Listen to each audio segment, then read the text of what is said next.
Welcome to the Arcade Veteran. Today I want to go through a little mod I've bought off eBay.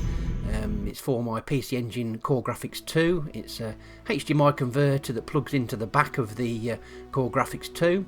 Little board, as you can see. Weren't really sure what this board was going to be like, whether it's going to be any good. So I took the punt, and this is what I got. So initial thoughts, build quality looks fairly good. Weren't sure, like I said, what the quality of it was going to be.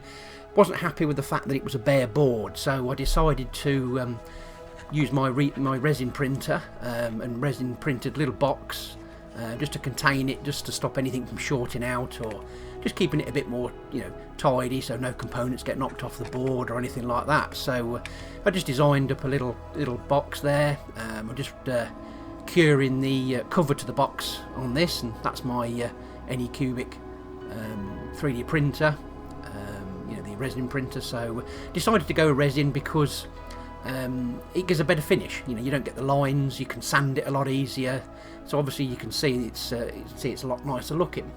So that's it, ready to go. I'm just going to play some games on this to see what the output's like. I'm going to start off with Batman. This was an action puzzle game developed by Sunsoft and released in 1990 in Japan only. It's got a similar style to Bomberman, where the main goal is to walk around the maze and collect objects, and once you've collected all the objects you can move on to the next level. And obviously, being Batman, you've got to take out the local baddies as you obviously go around the maze. The game has 4 levels, each one has 12 stages.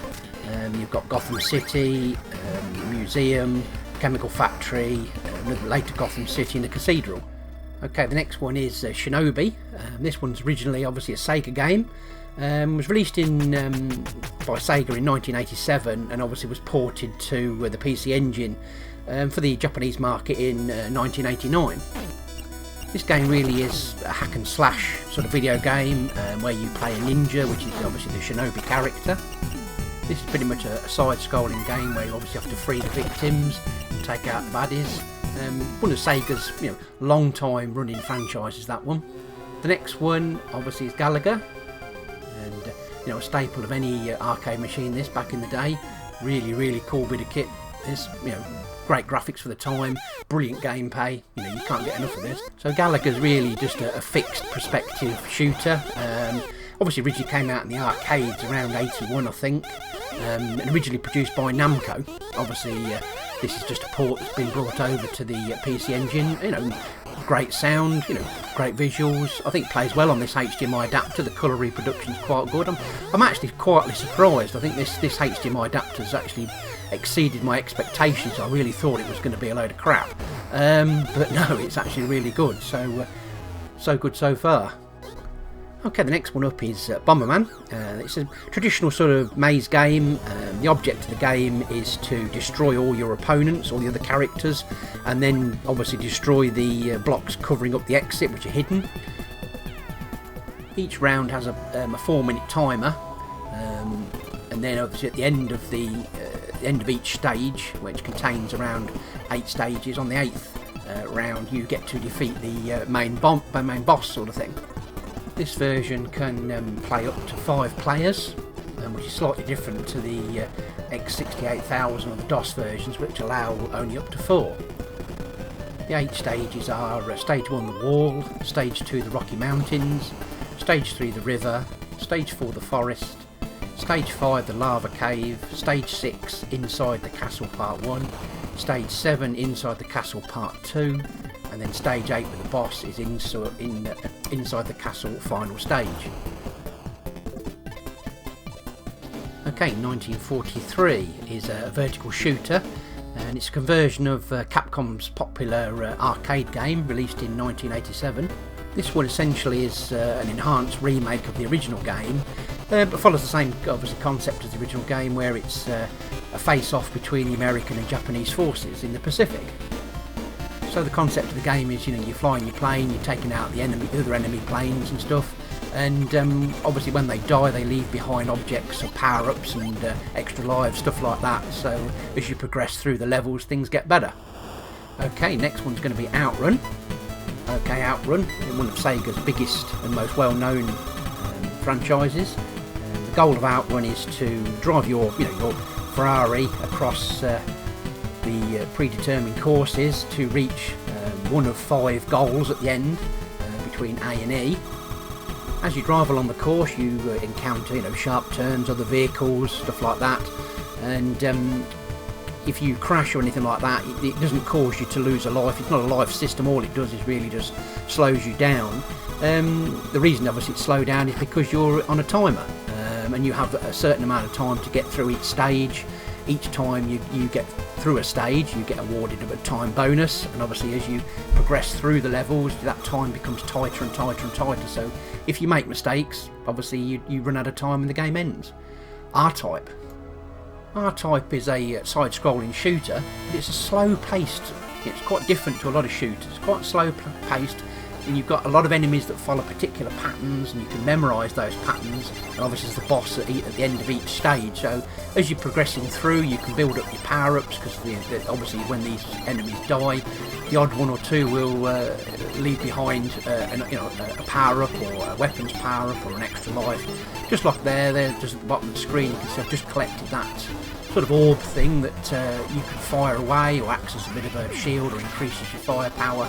So it's a great little side-scrolling shooter at a nice pace, but because it's slower paced, it's much more deliberate and requires a lot more control. Splatterhouse, a very, very, very high regarded game, and an expensive game to buy nowadays on most platforms. Okay, so Splatterhouse, a side-scrolling sort of beat 'em up. This sort of contains some platform elements. It's a side-scrolling beat 'em up, like I say. It's in 2 dimensions. You've got some special attacks and stuff like that. At the end of each level, there's obviously like a boss level where you, before you're allowed to proceed to the next level, sort of thing. And this is obviously the boss level for the first sort of level. It's quite challenging actually. This is considering it's only the first level. This is you can lose a lot of health on this particular part. If you don't get it quite right, like I've managed to get through this without taking a scratch, but it is quite a demanding game and quite sought after. It's quite expensive to buy. And this bloke you're actually controlling is called Rick, and he awakens in the dungeon of this mansion. So, really cool game to play. Yeah, enjoyed it. I hope you enjoy it whatever platform it's on, really. Okay, this one's Kato-chan and Ken-chan. I had to include this one. I just the humour in it.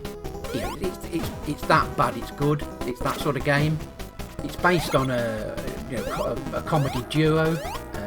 Hudson has taken the gameplay from the Wonder Boy sort of concept and transplanted it into this game with terrible humour and appalling gameplay. But my God, it's funny. I just can't seem to leave this one alone for some reason.